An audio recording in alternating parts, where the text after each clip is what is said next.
Okay, so let's move on to our second objective here. This is to apply the knowledge of the neuromuscular junction, so everything we've just talked about, to understanding how some natural toxins affect the neuromuscular junction.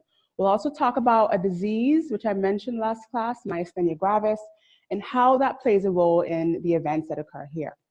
So the first toxin we'll talk about is latroxin. Latroxin, this is found from the venom of a black widow spider. Okay, these are why they're so lethal or so deadly. And so what this does is this facilitates the exocytosis of extra or excess acetylcholine, okay? And so basically we flood the neuromuscular junction with acetylcholine. What type of effect do you think this toxin will have? If we're sort of dumping excess neurotransmitter into the neuromuscular junction, what type of effect will that bring about? Overexciting the muscles, which looks like what? Contractions and spasms, right? So muscle spasticity, muscle rigidity is what we see with this toxin. Now this can be lethal because, again, all of our skeletal muscles are affected. This acetylcholine and nicotinic relationship, this junction, is the most abundant neurochemical junction in our body, okay? So every muscle you can think about, from eyelids to toes, will be impacted if there's an effect at this junction. Okay, so that's latroxin, that's the first toxin. Crotoxin is a second toxin. This is found in the venom of a rattlesnake, okay?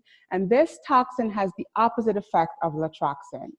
Crotoxin actually blocks the release of acetylcholine, okay? So we inhibit or interrupt that exocytosis, and so no acetylcholine is present in the junction. What type of symptom will that likely bring about?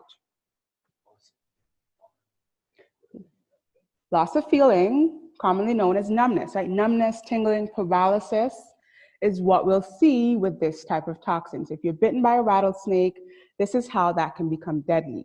Again, this becomes fatal because the respiratory muscles are skeletal muscles.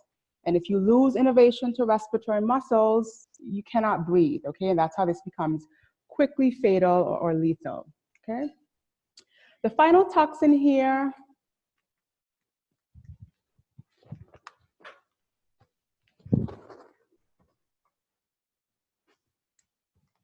okay, which is curare. And curare is found in a plant, and it's usually used by native peoples. They make this paste and they dip the darts or the arrows of their darts in this solution. And this becomes toxic or poisonous because it blocks the nicotinic receptor, okay? So blocking that nicotinic receptor prevents the binding of acetylcholine to that receptor. Okay, so basically this substance is competing with our acetylcholine, and so what kind of symptom do you think we'll get? Would it be spasticity or paralysis? If we block that, it would be paralysis, right? We block that receptor, it'll be just as if there was no acetylcholine because it cannot bind to its receptor, and so it will not elicit that end plate potential, that muscle contraction. Okay. A fourth sort of clinical application of the neuromuscular junction is myasthenia gravis. So myasthenia gravis is an autoimmune disease, and this attacks this very same receptor in a different way. So your bodies are doing the attacking because it's autoimmune. Your body attacks its own receptors, okay? And we don't really know why. It singles out these nicotinic receptors, but it basically shuts them down. And so these patients have the same paralysis, numbness, and this can be fatal because of the respiratory muscles when they're affected. Now, interestingly, to treat myasthenia gravis, we use a class of drugs called ACEIs. So they basically block acetylcholinesterase. So they block this enzyme.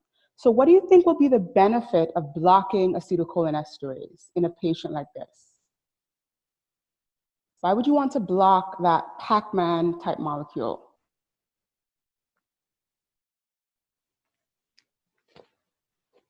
More neurotransmitter remains in the cleft. Exactly. So more neurotransmitter will linger at the cleft, And that will help to offset the loss of having these receptors, okay?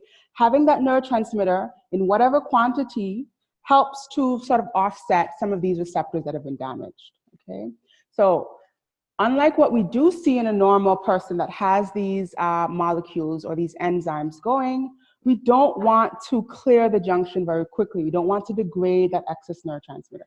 We want it to linger around. And these patients do tremendously well within minutes, okay? Some really cool videos on YouTube. You'll see a patient, you know, droopy eyelids, can't walk, can't stand, they can't talk, can't chew. All of these require skeletal muscles, and instantaneously you can see relief when they administer these ACEIs. Okay, so really cool application of the neuromuscular junction.